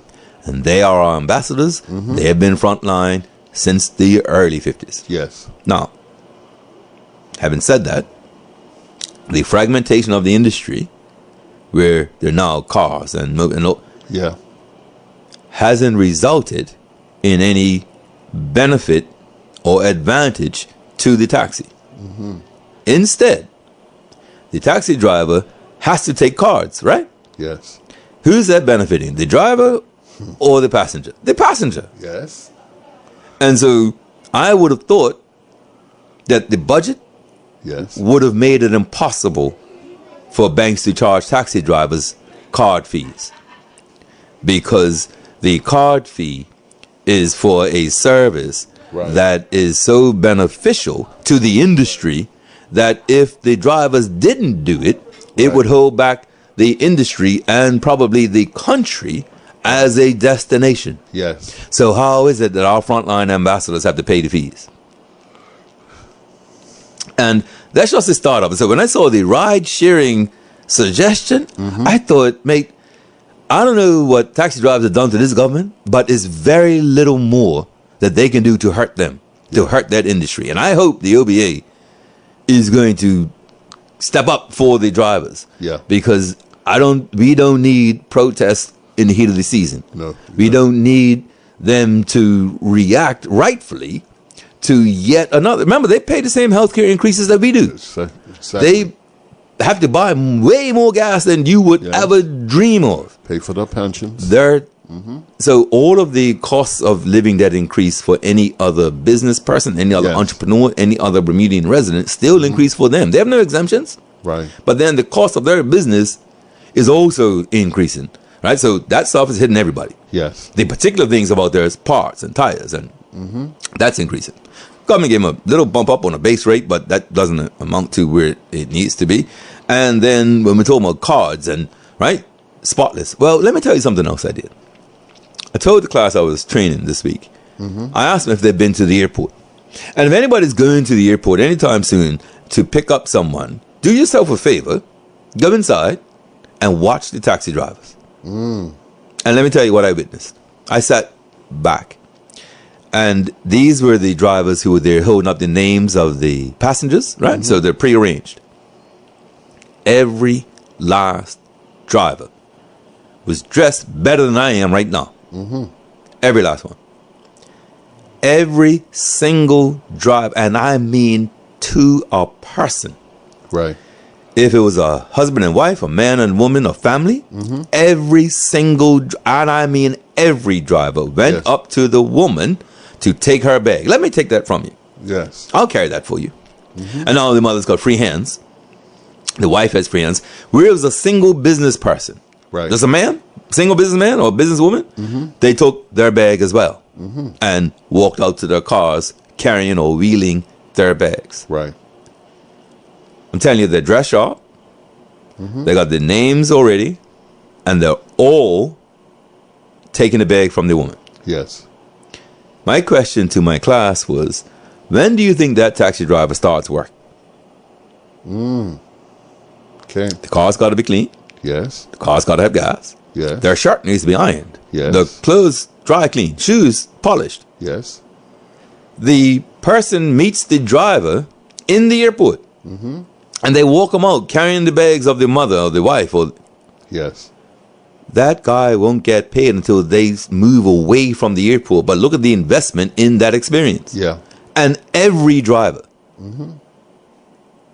The frontline ambassadors. Yes. Yes.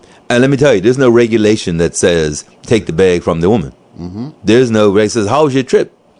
There's no that's the industry that has regulated itself in terms of how our tourists are treated on the front line. Yes.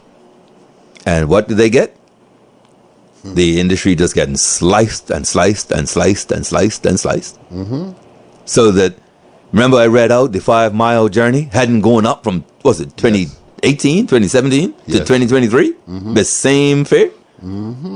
It's true. We can no longer consider ourselves Bermuda Incorporated. We must be Bermuda Cooperative. We must. Your labor, Willie, and my labor creates our reward. Yes. Your ownership of my labor, your keeping of untaxed my profit from my labor is Bermuda Inc. Man, they can't be doing that anymore. Yes. The time has come. We as I said, we wrung out the chamois. Yes. Don't know what's left. We got one last caller, Willie. Sure. Hi, caller, you on the air? Yeah, good afternoon once again. Being you touched on the taxi drivers, there's another 2 ways of looking at that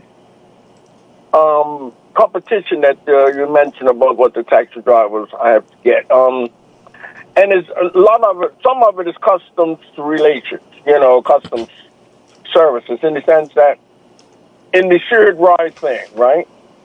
Now, taxi drivers are not happy with that anyhow, right? Due to the fact that, there's more competition, like you said. But you must take into consideration the customer as well.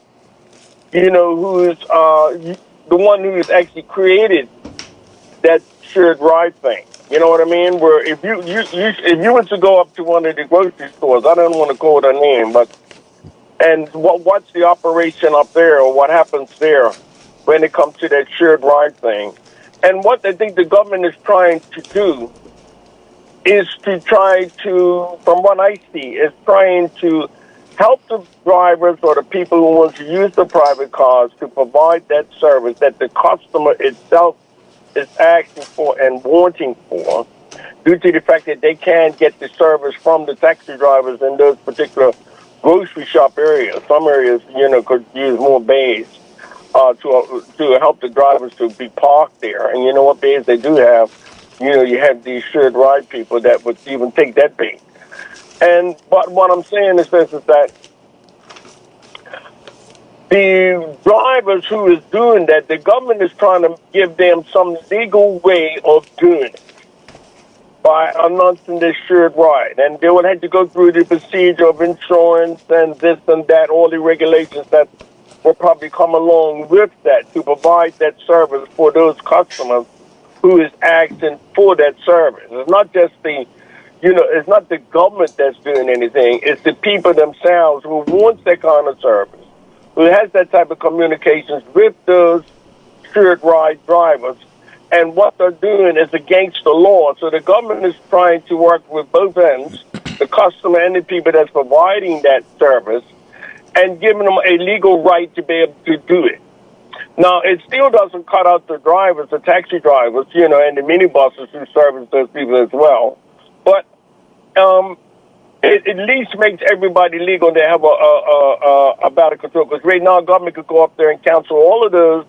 The traffic department could cancel those people who is up there doing that because they're not licensed, they're not insured, blah, blah. But again, Dan, when it comes to the industry itself, when it comes to the numbers, especially during the time of the season when you get a cruise boat that's coming in here with, let's say, 3,000, 4,000 people, 5,000 people, 10,000 people, that's going to overwhelm the service, even what the taxi drivers and minibuses and the government buses can handle. I mean, it's big. When you get two cruise ships coming up, that number of people pouring off the ship like ants, I want to go here and go there and this and that and the other. And the gas, of course, the warranty of the taxi and all that is coming back to you, and you have to provide that service. But again, it's the number of people that has made it hard for drivers or the taxi drivers who had it all to themselves a long time ago. And now today, with the amount of passengers and airport and this and that, it could be a little bit too much for the taxis. We only got 500 taxis. And 500 taxis is not going. That's if they're all working. Now, you do have some that's... All right, sir. I think I got your point. You got my point. I do. So I'm just saying that needs to be taken into consideration as well. And, of course, the customer itself is the one who helps to create these types of situations because they want this particular type of service. So I just put it at that. I appreciate that. Thanks. Thank you. Okay. Now, I have to deal with this. Mm-hmm. This is that caller, mm-hmm. and that type of call is why a lot of times people find it difficult to get through. Mm-hmm. That caller was sincere. Yes. And wildly wrong. Mm-hmm. Because the government's move isn't based on anything that he just said. Mm-hmm. The rideshare program is coming out of the 2019 Green Paper on Transportation. Yes. From a survey done in 2018. Wow. Okay. There is no data that's valid, mm-hmm. given we've had COVID. Yes. And so all of these moves based on a 2019 paper. Yes. The paper's 7 years old. The data of these surveys done, and I read how few surveys, I read the number of questions they had. Right. That's what the government is basing this on now. Mm-hmm. Okay? And I don't know any data that is still good from 2018. Okay. That's one. So, that. Two, regularizing gypsy cabs. And I disagree, but if this is so driven, and it's driven in one grocery store, right? Not Belco, not Telco, not pharmacies, right? Yes. A grocery store. Okay. Now, to say that customers demand it, you can talk to and get the data then. Find out how many people they serve. And if they're regulars, then why do you need to create a whole industry if it's 5 drivers who take care of 25 people? Yeah. Okay. Now, finally, and I'm not, because, okay? The problem with what the gentleman said and why the middle ground is what I'm trying to do now, and how I probably should finish first. Do what you want to answer demand in the market. Right. Not a problem. That caller doesn't know the 16-point wish list that the taxi members have of things that they would like from government. 4 of them are enforcement officers. Yes. They want more enforcement. Yes. They want a budget so traffic officers deal with stuff. And then the last thing I want to say on this topic is last summer there was complaints about tourist transportation in Dockyard. What the average Bermudian doesn't know was Wedco tried to implement a new pass last year that caused the confusion. Right. And if you didn't have the pass, you couldn't serve those tourists. Oh, wow. More than that, the chair of Wedco then chairs the Public Service Vehicle Licensing Board. The same person. And there was an application in that was stalled that would have assisted also the regulation of the industry. Okay.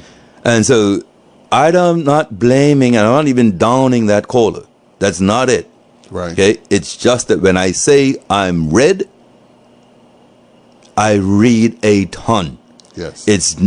Please don't call here with feelings. Please don't call with what you believe. I don't do that on the show. I have a ton of strong opinions. But I read facts. Yeah. I read reports and I read other people's data. Okay. Okay? The taxi industry, and even the way he worded it, you heard the bias. They had it with us all these years. Yeah. Okay? Minibuses, public buses, mopeds, mini cars, and now gypsy cabs, ride share, whatever you want to call it. Okay?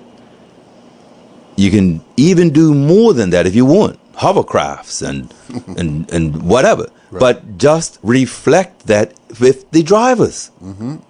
That's all. That's all I'm saying. Yes. Whatever you need to do to enhance the industry to take care of the customers, do it. Yes. But not at the expense of the guys who truly do the frontline work. Because if they don't go to the airport, your gypsy cabs and minibuses aren't going to do it. Right.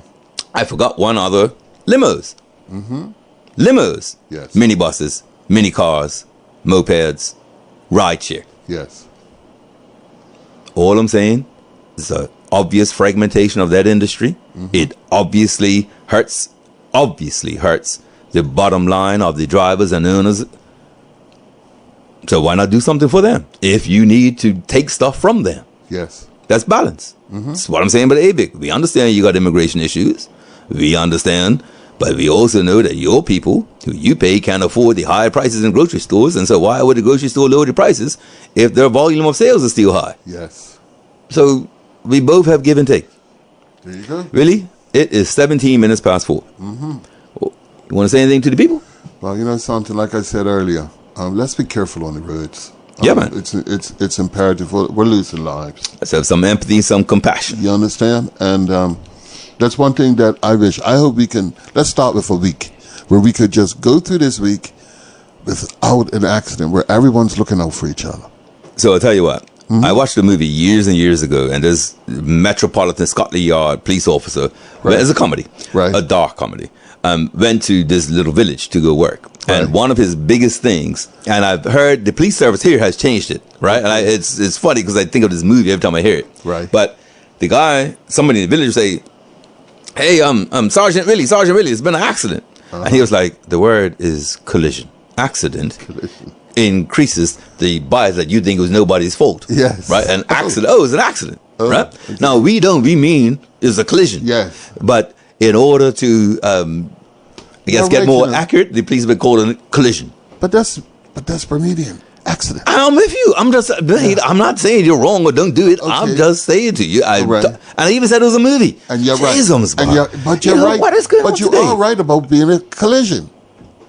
Right. It might have been an accident, but it definitely was a collision. Yeah. Right. But it's a collision, and it wasn't an accident. Okay. Just saying. Billy, let's do this. Believe it or not, this person's been trying. So, caller, you are the last one. How you doing? I'm fine, thank you. Okay. In reference to the ride sharing or gypsy cabs, right? You know why they got popular? Because taxi drivers just wouldn't take you up to the grocery shop and wait for you to bring you back. I use them quite often. Mm-hmm. Okay. And I don't use a taxi when I'm going to airport or anything like that. Right. I'm saying that. I'm telling you as a fact. I'm not denying your fact. I know what you're coming at me with attitude for. All I'm telling you is that, no, hold tight. All I'm saying, if you're going to regularize them, take care of the taxi driver. But they do. No, they don't. A lot of and I can tell you this for a fact. FACT. You see taxi drivers sitting in the car, you know what? in the yard. All right. You know what? You're going to say a fact, and you're talking about every driver. Man, I think we have a different definition of fact, so I'll tell you. No, you said drivers. Listen, I'm not having an argument. Don't argue with me. Don't put words in my mouth. I know what I said. Right? I said, you see some taxi drivers, cars sitting in the yard. I see it every day. Because the weather's not good. I'm not going to go out and look around. I don't have a problem with the taxi drivers. I really don't. But I see the need for minibuses. I see the need for gypsy cabs. Let me tell you what happened to me one time. I'm sorry, ma'am. It's 20 after 4. We're almost out of here. And I have just departed. Well, you worked for a long time now. It's my... Anyway. Look, really? Back tomorrow? I'll be back. Yep. Me too.